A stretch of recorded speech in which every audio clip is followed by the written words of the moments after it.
السلام علیکم ورحمۃ اللہ وبرکاتہ۔ ترجمہ قرآن کے سلسلے میں آج اللہ کی توفیق سے ہم نئی سورہ احقاف شروع کر رہے ہیں، جو 26ویں پارے کے آغاز میں ہے۔ آج الحمدللہ نئی صورت، نیا پارہ شروع ہوگا۔ سورہ احقاف جو ہے مکی صورت ہے، اس میں 35 آیتیں ہیں، 4 رکوع۔ قرآن میں 46 نمبر پہ ہے، نزول کے حساب سے 62 نمبر۔ اس صورت میں توحید، رسالت اور آخرت تینوں کا بیان ہے۔ نیک اور بدوں کا ذکر ہے، اور جنات کا واقعہ ہے کہ انہوں نے قرآن کو سنا اور ایمان لے آئے اور اس کی تبلیغ شروع کر دی۔ الحمدللہ رب العالمین والصلاۃ والسلام علی رسول کریم وعلی آلہ وصحبہ اجمعین، اما بعد۔ اعوذ باللہ من الشیطان الرجیم، بسم اللہ الرحمن الرحیم۔ رب اشرح لی صدری ویسر لی امری واحلل عقدۃ من لسانی یفقہوا قولی۔ سبحان ربک رب العزۃ عما یصفون وسلام علی المرسلین والحمد للہ رب العالمین۔ شکر اللہ کے نام سے جو بڑا مہربان نہایت رحم فرمانے والا ہے۔ سورہ احقاف پارہ 26 آیت 1 سے 20 ہوں گے آج، 2 رکوع۔ آیت نمبر 1، حامیم، یہ حرف المقطعات ہیں، ان کے بارے میں آپ کو بتا دوں گا۔ اس کا صحیح علم اللہ اور اس کے رسول ہی کو ہے۔ اس کتاب کا اترنا یا اتارنا اللہ کی غالب حکمت والے کی طرف سے ہے۔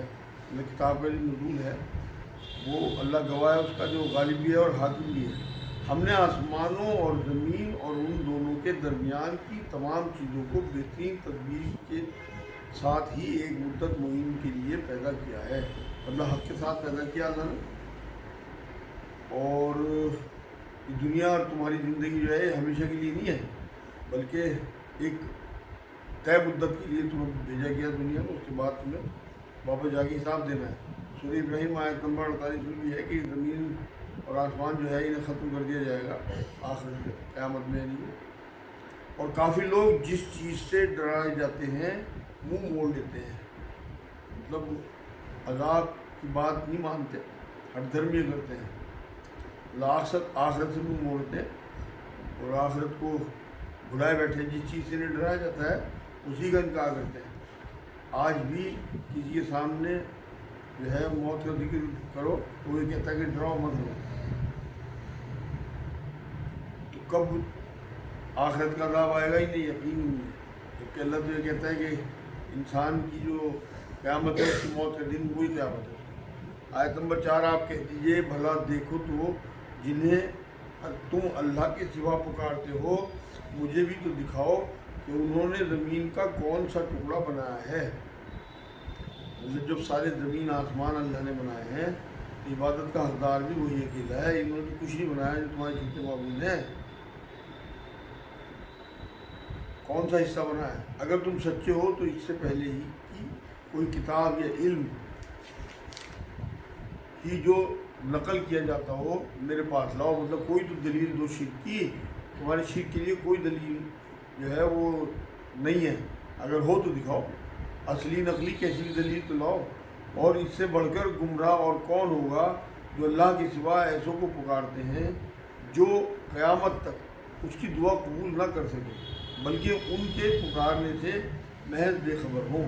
مطلب بے جان تو بے خبر ہے نا، چاہے مزار ہو چاہے بت ہو، پکار کا جواب بھی نہیں دے سکتے، پتھر قبریں وغیرہ۔ اور جب لوگوں کو جمع کیا جائے گا میدان حشر میں تو یہ ان کے دشمن ہو جائیں گے اور ان کی پرستش سے صاف انکار کر جائیں گے۔ یہ قرآن میں سورہ یونس آیت جو ہے وہ اس میں 29 نمبر، مریم 80 کے 80، عنکبوت 25 میں بھی سب آیات یہاں دہرایا گیا ہے۔ 2 طرح کے معبود جو ہے نا، پتھر، سورج، آگ وغیرہ، انہیں زبان دے دی جائے گی اور یہ انکار کریں گے اللہ ہم نے نہیں کہا کہ ہمیں تم جو ہے معبود مانو۔ سورہ انبیاء میں بھی فرشتے جو ہے بزرگان دین، اور سورہ قصص 63 میں جواب ہے شیطان سمیت سب کہ ہم ان کے معبود نہیں تھے، یہ زبردستی ہمیں معبود بنائے بیٹھے تھے۔ عیسیٰ علیہ السلام کا بھی جواب قرآن میں ہے، جنہیں معبود مانتے ہیں وہ ان کا انکار کریں، جنہیں پکارا گیا جھوٹے معبود، یہ سب ان کے وہاں خلاف ہو جائیں گے میدان حشر میں، اور ان کی پرستی سے صاف انکار کر جائیں گے۔ آیت نمبر 7، انہیں جب ہمارا واضح آیتیں پڑھ کر سنائی جاتی ہیں تم ان کی لوگ سچی بات کو جبکہ ان کے پاس آ چکی کہہ دیتے ہیں کہ یہ تو صریح جادو ہے، کیونکہ قرآن کے اثرات تو لوگوں پر نظر آتے تھے، اس لیے جادو کہتے تھے اسے۔ معاذ اللہ قرآن کو جادو کہا مشرکین مکہ نے، اس سے پہلی قوموں نے بھی، نوح علیہ السلام میں دیگر انبیاء کو جو ہے جادوگر کہا، اور انبیاء کو بھی کہا گیا۔ کیا وہ کہتے ہیں کہ اسے تو اس نے خود گھڑ لیا، مطلب قرآن کو؟ آپ کہہ دیجئے کہ اگر میں ہی اسے بنا لایا ہوں تو تم میرے لیے اللہ کی طرف سے کسی چیز کا اختیار نہیں رکھتے۔ مان لو اگر میں تمہاری بات مان لوں کہ میں نے گھڑا اسے، تو مجھے اللہ سے تم بچا نہیں سکتے؟ اگر میں جھوٹ بولوں گا اللہ پہ، بہتان لگاؤں گا کہ کلام میرا ہے اور میں اللہ کا کہہ دوں، تو پھر میں اللہ کے یہاں پکڑ پا جاؤں گا، اور تم کوئی چیز کا اختیار نہیں رکھتے کہ اللہ سے مجھے بچا سکو۔ سورہ حاقہ 44 سے 47 میں سب آئے گا واقعہ۔ تم اس قرآن کے بارے میں جو کچھ کہہ سن رہے ہو اسے اللہ خوب جانتا ہے، مطلب تم جو باتیں بناتے ہو تمہیں پتہ ہے کہ یہ میرا کلام نہیں ہے، اللہ کا کلام ہے، پھر بھی کبھی جادو، کبھی گھڑا ہوا، کبھی کوئی الزام، کبھی کچھ الزام یہ لگاتے رہتے ہو۔ جو کچھ کہہ رہے ہو، سن رہے ہو، اسے اللہ خوب جانتا ہے۔ میرے اور تمہارے درمیان گواہی کے لیے وہی کافی ہے، اور وہ بخشنے والا مہربان ہے۔ اللہ جس نے یہ قرآن نازل کیا، کفر اور حق میں کشمکشی جو ہے وہ جاری ہے، اس کا فیصلہ اللہ قیامت میں کرے گا۔ اسے پتہ ہے کہ میں سچا رسول ہوں۔ آپ کہہ دیجئے کہ میں کوئی باطل انوکھا پیغمبر تو نہیں ہوں، بالکل انوکھا پیغمبر تو نہیں ہوں، مطلب میرے سے پہلے بھی انبیاء ہے، اور اب بھی مان لو مجھے، توبہ کر لو، پھر بھی تم بچ جاؤ گے انشاءاللہ۔ تو پہلے بھی آ چکے، نیا رسول نہیں ہوں میں انبیاء کی ایک کڑی کا آخری حصہ ہوں۔ نہ مجھے معلوم ہے کہ میرے ساتھ اور تمہارے ساتھ کیا کیا جائے گا، مطلب یہ ہے بندگی کا معاملہ، سب بندے ہیں، پتہ صرف اللہ کو ہے۔ غیب کا علم بھی نبی اکرم صلی اللہ علیہ وسلم نے بارہا یہ بات کہی کہ مجھے غیب کا علم نہیں ہے، میں تو صرف اسی کی پیروی کرتا ہوں جو میری طرف وہی بھیجی جاتی ہے، مطلب میں خود بھی بندوں کی طرح سے اس وحی کے ہی پیچھے چلتا ہوں، اسی کی پیروی کرتا ہوں۔ اگر حضور کو پتہ ہوتا تو مکے سے نکل نہ جاتے پہلے، جب دشمنی اس طرح کی مول کیوں لیتے، تو حضور کو پتہ تھوڑی جاتا مکے سے نکالا جاؤں گا۔ حدیث پاک میں بھی ہے، حضور نے فرمایا قسم کھا کے کہ مجھے نہیں پتہ کہ میرے اور تمہارے ساتھ قیامت میں کیا ہوگا، مطلب خود حضور کو نہیں پتہ، اتنی بڑی بات ہے۔ میری طرف میں تو صرف اسی کی پیروی کرتا ہوں، مطلب خود بھی، جو میری طرف وہی بھیجی جاتی ہے، مطلب قرآن، اور میں تو صرف اللہ آگاہ کرنے والا ہوں، مطلب واضح طور پر ڈرانے آیا ہوں یہاں لوگوں کو۔ آپ کہہ دیجئے کہ اگر یہ قرآن اللہ ہی کی طرف سے ہو اور تم نے اسے نہ مانا ہو، اور بنی اسرائیل کا ایک گروہ، ایک گواہ اس جیسی کی گواہی بھی دے چکا ہو اور وہ ایمان بھی لا چکا ہو، تو تم نے سرکشی کی ہو، تو بے شک اللہ تعالیٰ ظالموں کو راہ نہیں دکھاتا۔ حضرت عبداللہ بن سلام جو ہیں ان کے حق میں یہ آیت آئی تھی، وہ ایمان میں آ گئے تھے، یہودی تھے، بہت بڑے عالم تھے، تو یہاں اللہ نے انہی کا ذکر کیا کہ انہوں نے تو ایمان میں آ کے سب کچھ بتا دیا، پچھلی کتابوں میں تمہاری کیا بات تھی، تم لیکن تو رہتی بھی نہیں، تم نے مانی، یہ مانتے تو تھے کہ ہمارا کوئی نبی آنے والا ہے۔ مشرکین مکہ سے ان کا جھگڑا جب ہوتا تو یہ کہتے تھے کہ ہمارا نبی آ جائے تو ہم دودھ کا دودھ، پانی کا پانی کر دیں گے، ان کے ساتھ مل کے تم سے لڑیں گے۔ لیکن جب نبی اکرم صلی اللہ علیہ وسلم بنی اسماعیل میں آ گئے، تو بنی اسرائیل والے لوگ جو ہیں یہودی، یہ اپنی زبان سے ہی پھر گئے، اس حق کو انکار کر دیا ماننے سے۔ یہاں اللہ نے کہا کہ بے شک اللہ ظالموں کو راہ نہیں دکھاتا، اور کافروں نے ایمانداروں کی نسبت کہا کہ اگر یہ دین بہتر ہوتا تو یہ لوگ اس کی طرف ہم سے سبقت نہ کر پاتے۔ حضرت بلال، حضرت صہیب، حضرت رومی، حضرت عمار، حضرت خبیب، یہ ایسے غریب صحابہ تھے جو پہلے دین میں آئے، انہیں کہتے تھے کہ یہ نہ آتے، بلکہ ہم جیسے جو سردار ہیں وہ آتے، مطلب خود ہی سوچ لیا کہ ہم یہاں اور وہاں دونوں جگہ مقبول ہیں آخرت میں۔ یہ حق کو جھٹلا کے حقیر ثابت کر رہے تھے کہ جو حقیر لوگ ہیں یہ معاذ اللہ سبقت لا رہے ہیں پہلے ایمان لانے میں، اور ان کی کیا ویلیو تھی یہ تو اللہ کو پتہ ہے، انہیں حقیر سمجھ رہے تھے، اللہ کی نظر میں تو یہی سب سابقین ہیں، سب سے پہلے ایمان لانے والے، اور چونکہ انہوں نے اس قرآن سے ہدایت نہیں پائی، بس یہ کہہ دیں گے کہ قدیمی جھوٹ ہے، مطلب قرآن کو جھوٹ کہنے لگے، پرانا جھوٹ ہے، اور اس سے پہلے موسیٰ علیہ السلام کی کتاب پیشوا اور رحمت تھی بطور شریف، اور یہ کتاب ہے تصدیق کرنے والی عربی زبان میں، تاکہ ظالموں کو ڈرائے اور نیک کاروں کو بشارت ہو، مطلب زندگی کے ساتھ عمل کرنے والوں کے لیے بشارتیں ہیں، نویدیں ہیں اللہ کی۔ تو جو ایسی کتاب ہے جو پچھلی کتابوں کی تصدیق کرنے والی کتاب ہے۔ آیت نمبر 13، بے شک جن لوگوں نے کہا کہ ہمارا رب اللہ ہے، پھر اس پر جمے رہے، تو ان پر نہ تو کوئی خوف ہوگا اور نہ غمگین ہوں گے، مطلب قیامت میں بالکل۔ لیکن کون لوگ ہوں گے وہ؟ جن لوگوں نے کہا کہ ہمارا رب اللہ ہے، لا الہ الا اللہ، اور پھر اس میں جم گئے، مطلب ڈٹ گئے، شک میں نہیں پڑے، پزل نہیں ہوئے، نہ ڈرے۔ اللہ کو ماننے کے بعد اس کی بندگی کے لیے اسلام دین مانتے ہوئے اس پہ استقامت کا مظاہرہ، اور ظاہر اور باطن میں جو ہے وہ سب اندر سے اللہ کو ماننا، کہ آپ کا قلب جو ہے وہ اللہ کو ایک ہونا مانے اور اسے معبود ہونا مانے۔ حمیم سجدہ 30 نمبر آیت میں بھی ہے، آئے گا آگے۔ یہاں اللہ نے اسی بات کو دہرایا ہے کہ اللہ نے کہا کہ جو بشارت ہو ظالموں کو ڈرائے جاتے ہیں، بے شک جن لوگوں نے کہا کہ ہمارا رب اللہ ہے، پھر اس پہ جم گئے، تو ان پر نہ کوئی خوف ہوگا اور نہ کوئی غم ہوگا، قیامت کے دن انہیں مطلب بہترین اجر ملے گا اس بات کا۔ یہ تو اہل جنت ہیں جو سدا اسی میں رہیں گے، ایک بار جس کے لیے جنت کا فیصلہ ہو گیا پھر اسے نکالا نہیں جائے گا وہاں سے، ان کے اعمال کے بدلے جو وہ کیا کرتے تھے۔ اللہ نبی اکرم صلی اللہ علیہ وسلم کی حدیث سے یہ بات معلوم ہوتی ہے کہ جنت جو ہے وہ اللہ کے فضل سے ہے۔ یہ اللہ کی کریمی ہے کہ اس آیت میں وہ کہہ رہا کہ اعمال کا ذکر اس نے بتایا کہ تمہارے اعمال سے تمہیں جنت ملی، تو اس کی شان کریمی ہے، ورنہ جنت جو ہے وہ اللہ کے فضل سے ہی ملنی ہے، اعمال سے تو درجے ملیں گے، جو انٹری ہوگی وہ اللہ کے فضل سے، اس کے بعد جو ہے وہ وہاں جو درجے ملیں گے وہ آپ کے اعمال وہاں کام آئیں گے۔ اور ہم نے انسانوں کو اپنے ماں باپ کے ساتھ حسن سلوک کرنے کا حکم کیا ہے۔ اس کی ماں نے اسے تکلیف جھیل کر پیٹ میں رکھا اور تکلیف برداشت کر کے اسے جنا۔ اس کے حمل کا اور اس کے دودھ چھڑانے کا زمانہ 30 مہینے کا ہے، یہاں تک کہ جب وہ اپنی پختگی 40 سال کی عمر کو پہنچا تو کہنے لگا کہ اے میرے پروردگار، مجھے توفیق دے کہ میں تیری اور نعمت کا شکر بھی ڈالا ہوں جو تو نے مجھ پر اور میرے ماں باپ پر انعام کی ہے، اور یہ کہ میں ایسے نیک عمل کروں جن سے تو خوش ہو جائے، اور تو میری اولاد کو بھی صالح بنا۔ میں تیری طرف رجوع کرتا ہوں اور میں مسلمانوں میں سے ہوں۔ لمبی آیت ہے، 15 نمبر آیت کی، اس میں اللہ رب العزت نے یہی بات کہی کہ اپنے ماں باپ کا احسان مانو۔ ولادت کا معاملہ بیان کیا ہے۔ حدیث پاک میں جب صحابی نے حضور سے پوچھا کہ سب سے زیادہ حسن سلوک کا مستحق میرے کون ہے، حضور نے کہا تیری ماں۔ 3 بار حضور نے ماں کا ذکر کیا، چوتھی بار جب انہوں نے پوچھا تو کہا تیرا باپ۔ تو ہماری عزت، ہماری ادب، اس کا جو سب سے زیادہ حقدار ہے وہ ہماری ماں ہے، اور ہم سب سے زیادہ بے حرمتی اس دور میں ماں کی ہی کرتے ہیں۔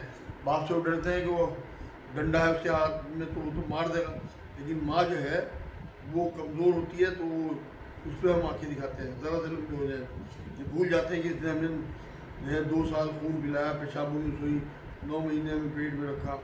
یہاں اللہ نے وہی ذکر کیا کہ پیٹ میں رکھا اور تکلیف برداشت کی، مطلب بوجھ تھا اس لیے تکلیف۔ ماں کے لیے بہترین خوبصورت بیان ہے قرآن میں۔ ویسے بھی جو پیدائش کا راستہ ہے وہ اتنا چھوٹا ہے کہ اگر عورت پہلے بچے کی تکلیف یاد رکھے تو دوسرا بچہ کبھی نہ جنے، اتنی تکلیف ہوتی ہے۔ بازی تو جو ہے اس کی ڈیتھ ہو جاتی ہے کہ اس کی جان ہی نکل جاتی ہے تکلیف کی وجہ سے۔ یہاں اللہ نے کہا کہ تکلیف برداشت کر کے جنتی ہے، اور اس پہ حمل کو جو ہے دودھ چھڑانے کی مدت ہے 30 مہینے۔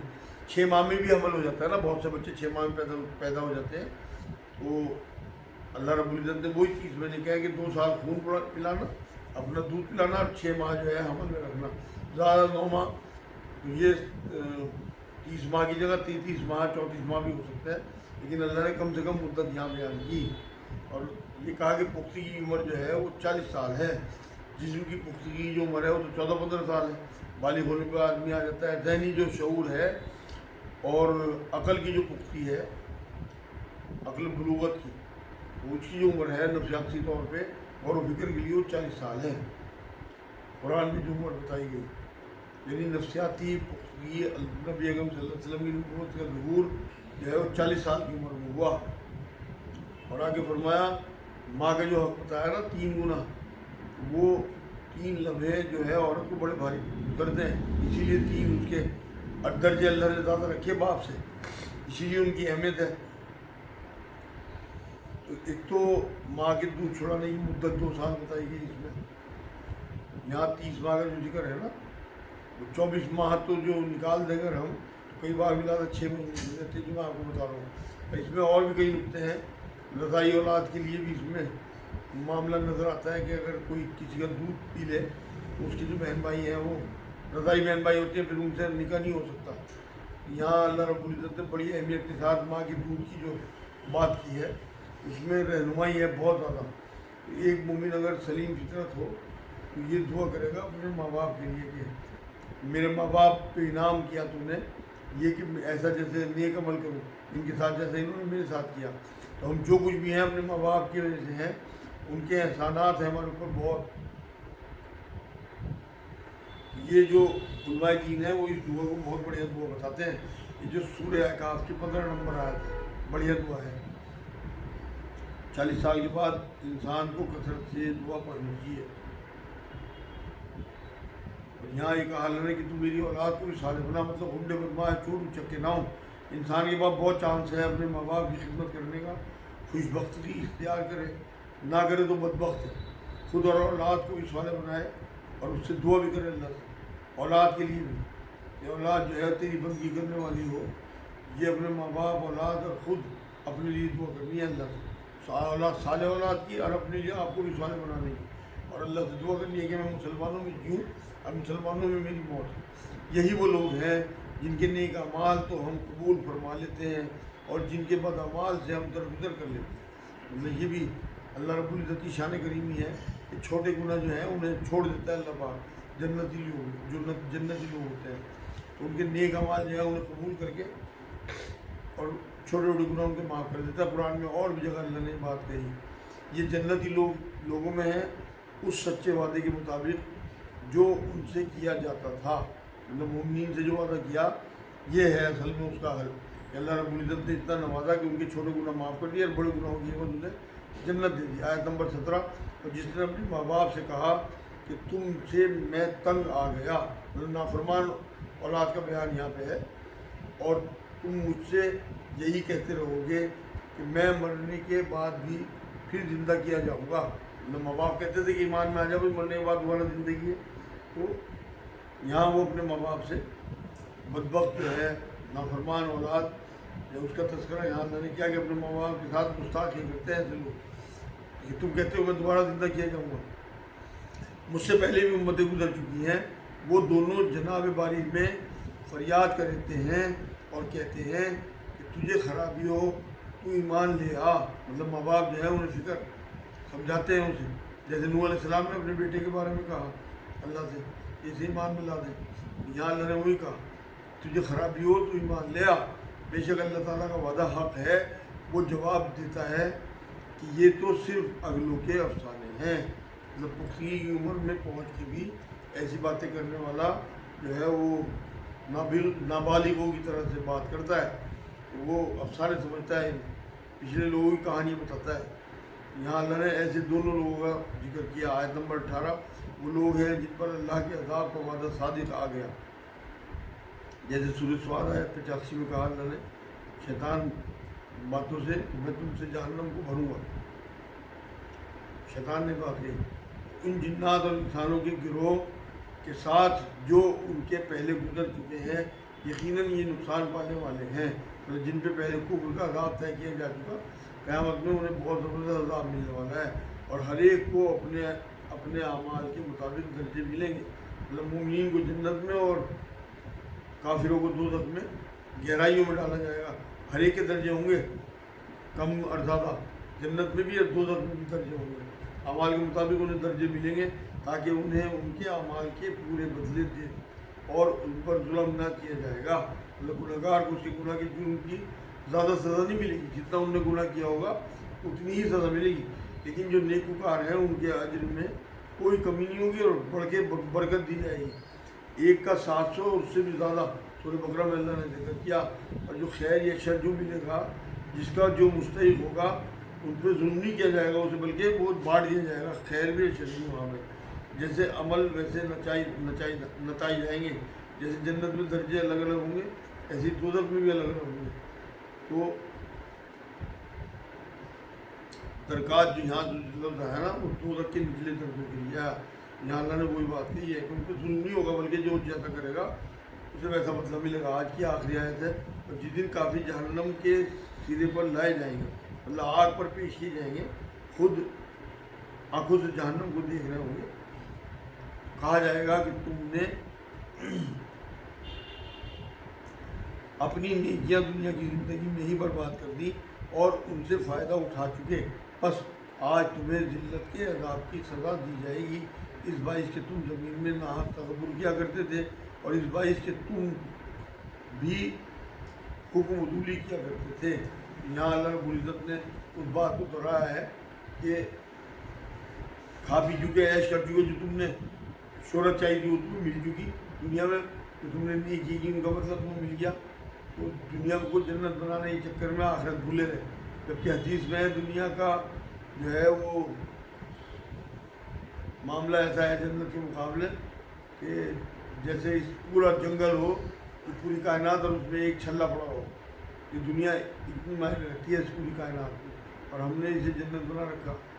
یہ اللہ رب العزت نے ٹوکا ہے کہ جو تم یہاں کھا پی چکے، عیش کر چکے، جو تم نے مزے اڑا لیے، اب تمہارا یہاں تو ہو گیا، اب آخر تمہاری جو ہے پکڑ ہوگی اس بارے میں. تمہیں پہنچتا تھا لیکن نہیں مانتے تھے، بندہ بندی نہیں رہے، بلکہ فرعونیت میں رہے، تکبر میں خود کو کچھ سمجھتے رہے.